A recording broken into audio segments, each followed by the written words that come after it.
everyone. It's delightful to be with you all. I wish, Medri, that we were together at Metivier Gallery right now, having a glass of wine together, but alas, it is not to be. And Medri, what a total delight to have your work in Toronto again. Thanks, Sarah.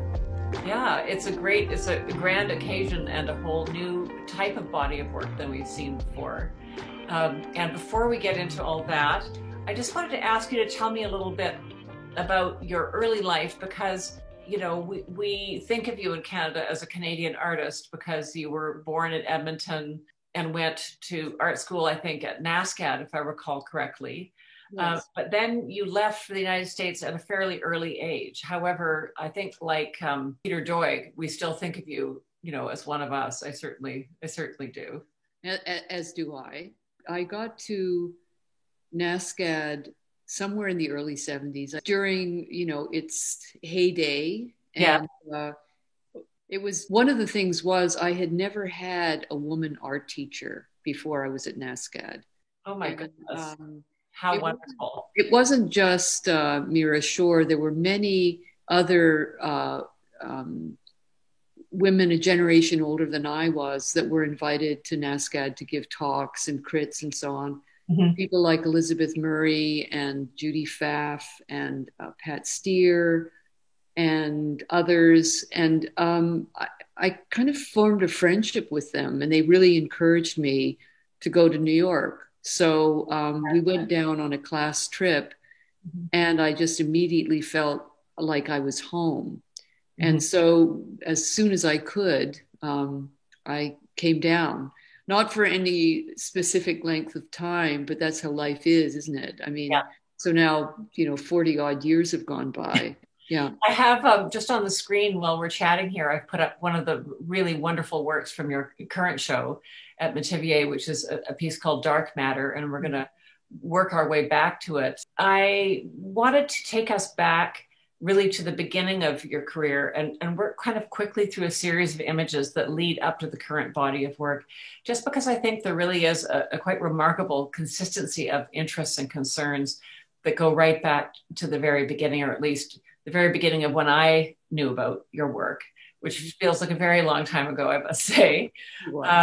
Back into ye old 1980s, when you were making paintings like Siamese twins, which we have here. Mm-hmm. What I love about looking at Siamese twins after looking at this work, Dark Matter, is that, some of the things that are consistent about it is the sense of the boldness of shapes, shadow and light and dark, light and dark contrasts, and these forms that are, suggest the body, mm-hmm. but also suggest kind of somehow something that's industrial. And I think that, even becomes more, pronounced when we get into a work like V from 1991, not so much perhaps the Floating World series, but, these wonderful sort of biomorphic seeming apparatuses that seem like halfway between being machines and being body parts. What is that object? How would you describe your earliest concerns? I'm going to just flip backwards while we talk. In paintings such as this, like where did these originally arise from? Well, I guess, for probably most of my art life until I started doing the most recent works, as a way of kind of creating an umbrella over all of the different series that I did, I was thinking of us as a species. And so, for instance, when I started doing these, I was sneaking out often to abandoned factories and so on, and looking at these forms and thinking about, them as being obsolete and having been designed at a time when there was a certain idealism, certainly about, the industrial means. Mm-hmm. And then other bodies of work like the Floating World, I was thinking about being inside a nuclear reactor. And then the future species were like internal body parts of humans and animals conjoined with technological bits and pieces. And but the thing was, there was a kind of burlesque aspect to them because they were still burdened by all the same emotional baggage that humans are. And I guess you could say in a way that Dark Matter does sort of continue that, just in the sense that the painting is based on something that I was reading, where it was talking about after the Big Bang and this ever expanding universe, that physicists were completely baffled as to why it didn't just completely fall apart, like fly apart. Yes. And there's this thing called dark matter that nobody really knows what the hell it is, but it's like it's what's kind of holding everything together. Yes. And this idea that humans as a species in some way are still stuck with the same set of questions about why are we here? Like, what the hell is this? So kind of mysterious, unknowable, kind of blank slates in our knowledge. Yeah. I was looking up dark matter today, and it was saying it does not interact with the electromagnetic field, and that dark matter may account for the unexplained motions of stars within galaxies. And you see, because I barely made it through biology in grade 11,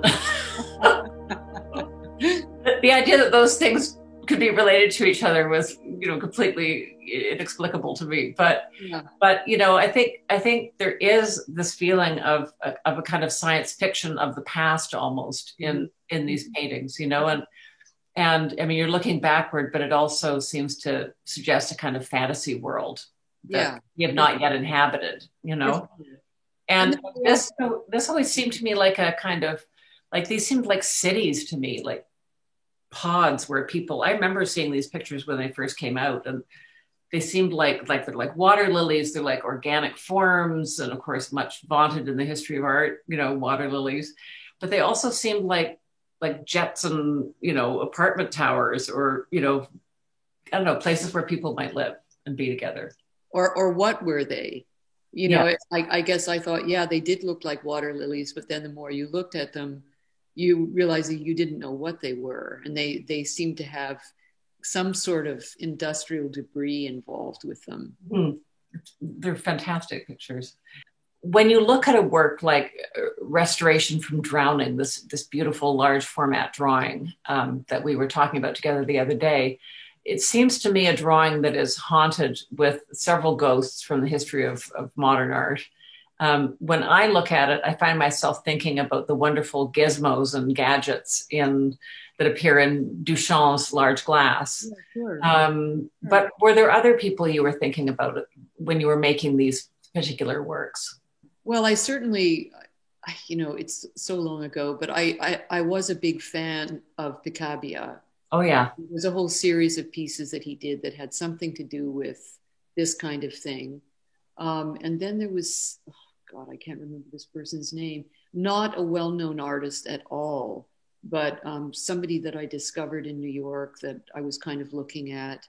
I mean, but, there were other things going on too, in that around about this time, I developed a sensitivity to oil paint. So I stopped for about 15 years. And this was kind of the beginning of that. I think also because drawing has always been a kind of an inherent part of what I do. Yes. And so this was a place to go while I was kind of trying to figure out the next step. Yeah. And then there's also like a kind of history of objects where at one point I gave a talk to my students where I looked at artists who painted sides of beef going all the way back through history. And so I was, and then I thought of the same thing in terms of myself, in that I was always interested in form and shape. Yeah.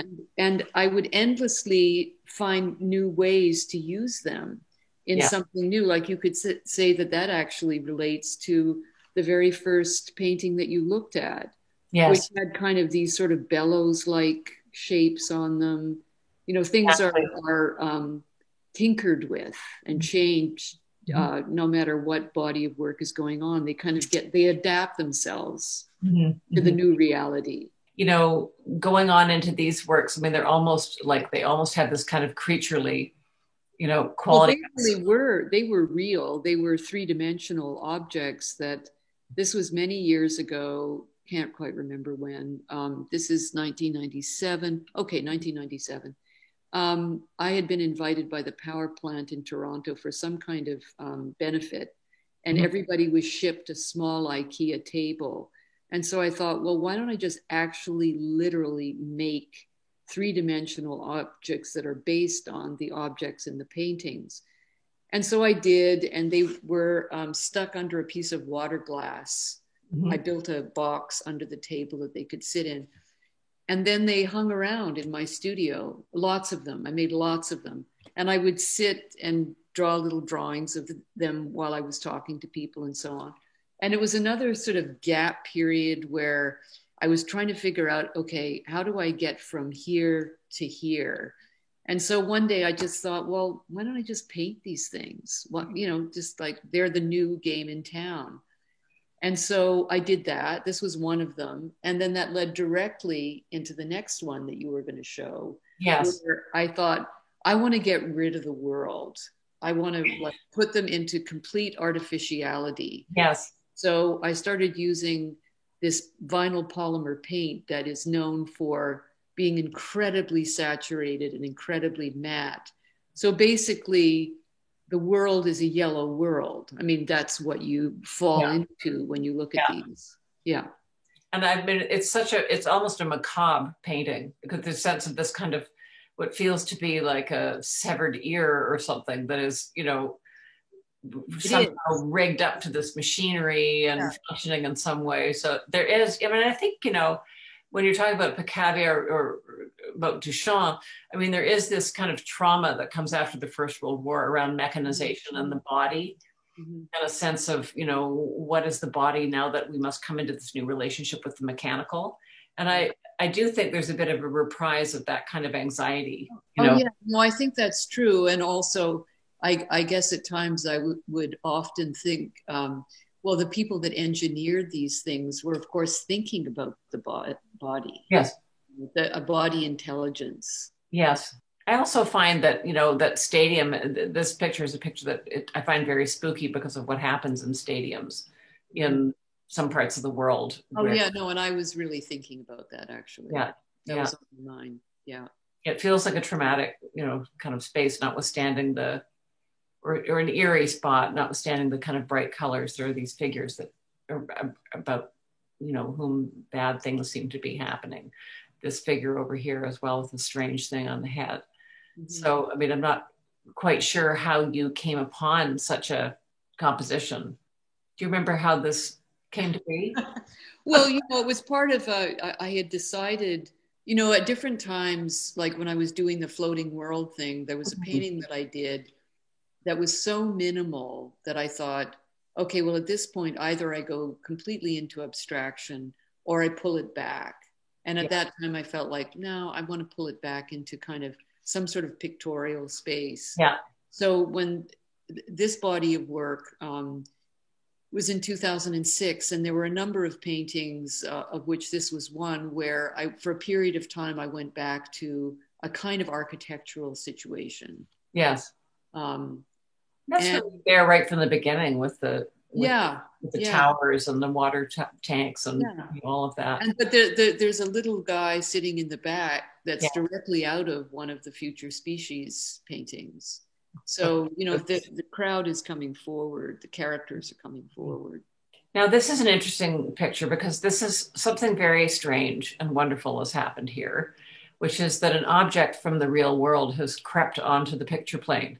Can you tell us about Pool and how you needed to have that sock stuck to the bottom part of the picture? How did that moment unfold in the studio? Well, this is from 2012, I think. So I had already started doing the collaged clothing stuff. Mm-hmm. Um, as a sideline. It was not something that I took seriously, really. But when I was making this painting, I just saw an athletic sock going in there. And I just didn't think about it. I just did it. And then I just left it. And it was kind of like a breach where I thought, okay.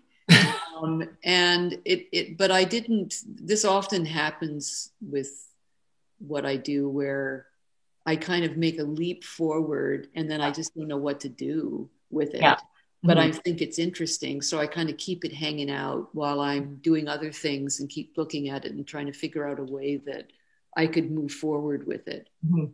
Yeah. Because at the time you were mentioning, I don't have a picture of it handy, but we'll probably be able to put that in. You'd been making clothing that was kind of composites of Yes. all these different kinds of bits of clothing all coming together, and you were showing those as works of art, or they were kind of a No, no. sideline that was fascinating you, kind of for fun and frolic, Fun and frolic and gifts for friends. and Yeah. gifts for friends. Okay. Yeah. Yeah. And so I guess you'd kind of thought that the painting practice and this fun stuff you were doing were going to stay They were apart, separated. Yeah. Yeah. except that the sock kind of wormed its way over the I'm just divide. way in. Yeah, exactly. Yeah. And this picture too, I think you were mentioning to me, was a bit of a breakthrough picture, because that now you're starting to cut things up. Well, it was a completely finished painting that looked nothing like this. I just felt like it was a fine painting, but I hadn't discovered anything in it. It sort of seemed a bit too done or something. Mhm. So I had been wanting to collage a painting. Mhm. So I thought, why not? So I cut the whole thing up and reassembled it and took things out. And this is what I ended up with. So it was bigger before and you brought it down in scale, or you just reassembled it in a It was different the way? same size, but there were a lot of things taken out and a few things added. And, there's some blank space in the back where it's basically just canvas, raw canvas with a I see. drawing on it. Hmm. Hmm. Yeah. And what were you driving for in making a work like this? Like, what was the experiment in Ada for you in terms of the development of your own painting? I guess, this is with the benefit of hindsight because at the time I just felt somewhat compelled to do it. I wasn't really exactly sure why or what I was getting at. But, collaging has always been something that I did, always. I mean, a lot of my drawings were collaged, a lot of the paintings from the Industrial City series. I would end up laboriously, if I felt like I needed another foot somewhere, I'd take the painting off the canvas. I would take a sewing machine and sew another piece on and then continue the painting because I was obsessed with the editing of the image. It had to be perfect. So, it came out of that impulse to collage, to cut up, to reassemble, and see if there was something new there. Mm-hmm. Like I wasn't sure. I mean, the painting doesn't even exist anymore. Mm-hmm. It was just something that I felt that I needed to do to sort of jumpstart myself into something else. And there were things I loved about it and things that I didn't feel really came across, but I just felt compelled to do it. There's a lot of, I think most artists, I would assume that most artists, there's a lot of stuff that's the in-between stuff, where you either chuck it or it gets integrated into something else. But, for me, it's never been kind of like a seamless trip through. Yeah. There have been periods where, God knows, I just was like, what do I do now? Or even more interestingly, what did I just do? Or what did I just do? Yeah. Why did I do that? And what does it mean? Like the sock, Yeah, I guess I always wanted to be like really receptive to the idea of if your work needs to change, you have to let it change. Yeah. Like it's not just you imposing yourself on something, that there's a kind of really peculiar relationship between the artist and what the artist makes. Mm-hmm. And that you have to be attentive to what's going on there. And sometimes it's talking back to you and sometimes it isn't. And so in the periods of time when it isn't really, that's like one of the circles of hell, but you just get through it and it eventually leads you somewhere. Yeah. Yeah. That makes sense. Here's a piece that, I mean, to me looks like it's collaged. I mean, these big, large areas of color and the sense of something, some gesture taking place that's been kind of cut out and almost laid on top of another surface. But I think with the exception of the zipper, which appears here, No, everything else is painted, but it's interesting to see this in combination with that one where I cut up the big canvas. Mhm. Because I feel like it comes right out of that. I wouldn't have Yeah. said that at the time, Yeah. but I wanted to forget about color for a while, or forget about that really intense color that I was working with, and just think about structure, surface, if there was some way to integrate real things into the painting. So there's a lot of paint. The buff color of the canvases actually just relates directly to the color of the paper I was working on. Yeah. To keep it as simple as I could while I thought of something else. About these other issues. Yeah. Yeah. So here we're getting very close to the new body of work that you're showing Yeah. at Metivier. Yeah. This, I find myself looking at this, and again, I think you're moving into big areas of color butting up against each other, and I do find myself thinking about Matisse and the cutouts. I'm wondering if you spent time with that show at the Museum of Modern Art when it took place. It was such a cataclysmic event. Can you talk to me about experiencing that show? Well, Matisse has always been big for me. I mean, I don't like all of his work, and I think that some of it probably ended up out in the world, and if he could have not had it end up out in the world, he would have. But I really love I love the cutouts. I think The Piano Teacher is one of my favorite paintings of all time. I love that painting. I could even look at this and relate to it. Yes. But the collage thing, it just conjures up so many things, that it's, I saw when I was in France, I went to the chapel that he designed. Yes. And again, also, it was like I was thinking about these priests and thinking, oh my God, they must have just loved the vestments that he made. Oh, yeah. Going from all black into these phenomenally designed things was so incredible. And so it's sort of, he kind of toes the line, but in some weird way, again, between abstraction and representation, because you feel like the shapes, the little details, the lines, they relate to so much more than the sum of their parts. Mm-hmm. If that makes sense. Yes, it does. Yeah. Yeah. So that, and of course, there's like a sense of how to bring color together. Yes, exactly. Like nothing on earth. And it's something clearly you're really interested in as well, as a very specific way of, bringing areas of flat, flat. Well, color is a thing in itself. Color as structure, space, architecture. Mm-hmm. So here we are back with our friend Dark Matter. And, I just, again, what I think is so interesting about this in relationship to the earlier work that we were looking at, once again, is this kind of abstraction, but then it also clearly references the body, because you can see when you read your way into it that these are elements of clothing that have been cut up. So you were mentioning earlier that you were making some clothing for fun for your friends, but you also said to me the other day that you would have been voted most likely to flunk out of home ec.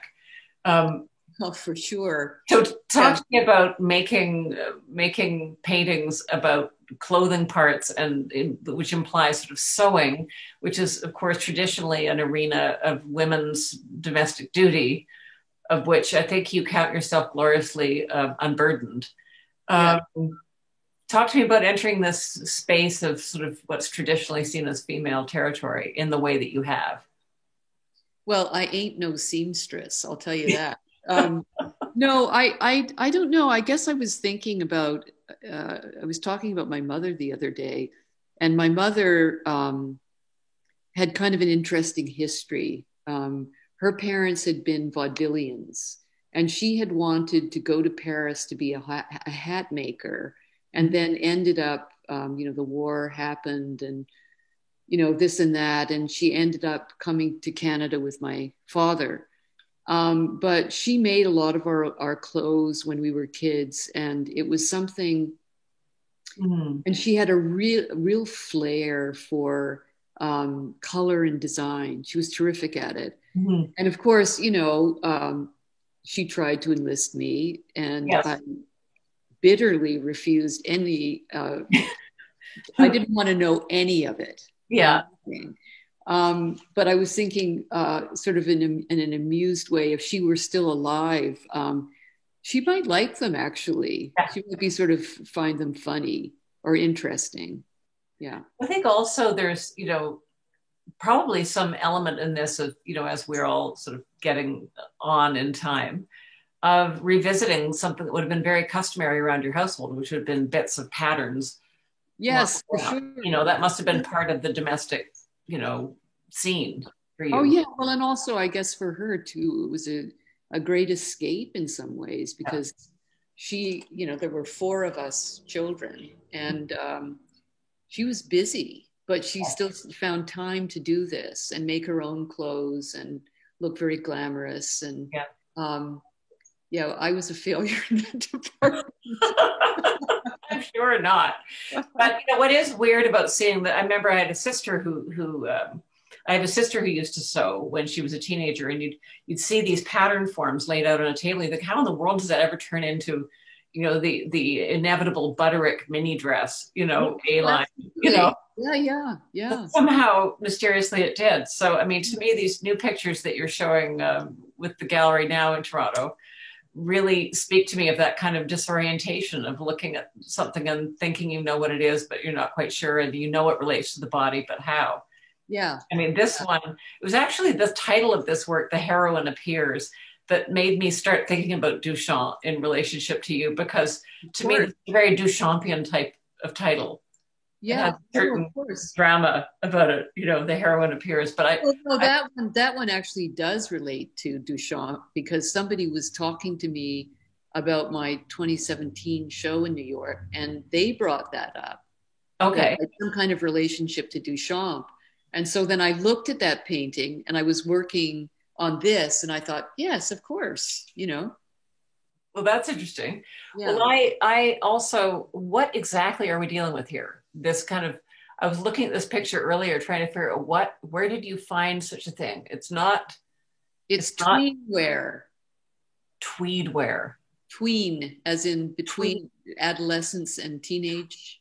Tween wear. Okay. And I don't actually really quite remember what it is, but there's a discount clothing store around the corner from me, and I think that they must wonder who the hell I live with, because I buy big boy pants that are like the waist size of 46, and tweed wear, and anything that's got kind of interesting tailoring, super like binware clothing, in addition to my clothing, Harold's clothing.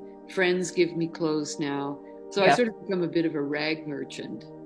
So when you make these pictures too, just so people understand what we're looking at here, you lay the objects onto the surface and then you paint on top of them. Well, it's a bit more of a process in that I try to, I don't know what exactly I'm going to end up with, but things are moved around. Yeah. They're pinned on or taped on. Mm-hmm. They're moved around until I find something that looks promising, but I don't know what it's going to be. Yes. And it's all glued down, and then, gesso is applied and so on. And then I just sort of try and see what I have. And then the painting happens out of that. Mm-hmm. So I've created a structure or matrix or something to which I can respond to. And beyond a certain point, I can't glue anything else on. Right. It's what it is. So, yeah. You have to work backwards from that kind of architecture. Yeah. But just to be clear, like the areas of blue, red, and so on, turquoise here, are paint applied onto a surface. They're not found pieces of fabric. They're together in the mode of like a Colleen Haslin, who's a wonderful Canadian artist out in Vancouver. This is painting on top of objects. Yeah, this is painted on top. Very occasionally, I'll leave something. I'll leave some trace of what was there, like actual. Like there's a painting in the show at Metivier where there's a little piece of one of Harold's shirts where I left the actual cuff, part of the cuff in and the buttons. But most of the time, everything gets painted. Attraction. Can you tell us a little bit about this one? Well, this one, you know, again, if you go back, that funnel shape, yeah, you don't have images of it, but there was one summer, oh God, in the 90s, where for the first time, usually I would just trespass, but this time I actually got permission to go into this abandoned cement field where I got in. I actually even got into the building, and in the building, I guess there was like this giant funnel that came down from the ceiling, and material would be deposited into these little bins, and then it would chug along and go outside. And I don't know what the hell the conveyor belts had to do with that, but this funnel shape has been there since the early 90s in one way or another. Yes. So here it is again. Zest. Nothing if not zesty. You have some pockets. You've turned a shirt upside down here. How did this come to be? Can you tell us the story of how this happened? Well, this painting came out of being in a residency in Genoa.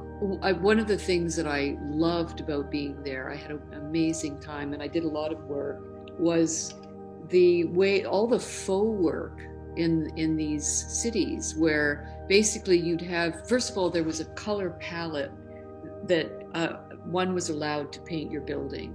So there was like some logic to it.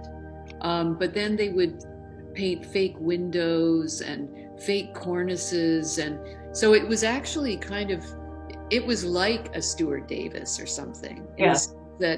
That all of the signage and the fakery and the color was just fantastic. Yeah. And of course, some of everywhere. Yeah.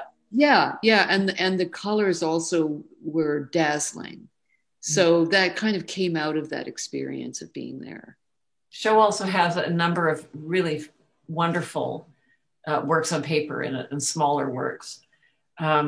I found myself thinking of another American artist, Canadian born, just like yourself, Philip Guston, when I looked at this wonderfully lumpy, what feels to be the crook of a leg or an arm with this thundercloud of indefinite. I'm honored. I'm honored. I mean, it was funny because I also had a very large works on paper show here in February. Yes. And I got that reaction from more than one person, and I was really delighted because, you know, the thing I also loved about Guston was his sense of dark humor. Yes. For me, that's what's the word? That's a lofty height to achieve. Yeah. Well, there's something about the humanity of Guston that I think, you know, particularly in the times we're in, that people are just really craving his work, and the feeling about sort of a shared humble humanity that, you know, and kind of a vulnerability too in the conditions in which there have been some real threats to our democracy. And, you know, of course, Guston was very aware of that in his own time. For sure. And the vulnerability of the body. Yes. Absurdity of the body, all of that stuff. Dark comedy of the body. Yeah. And speaking of the dark comedy of the body, this is our last slide tonight, but, you know, I very much adore this crazy picture, which I don't think is up in Toronto, but which I felt that we needed to look at this anyway at the end of this presentation, because it's so inventive. And I do feel like Guston is a kind of you know, rattling his chains in the background somewhere here. Oh yeah, no, for sure. Yeah, he has been a big influence on a lot of artists.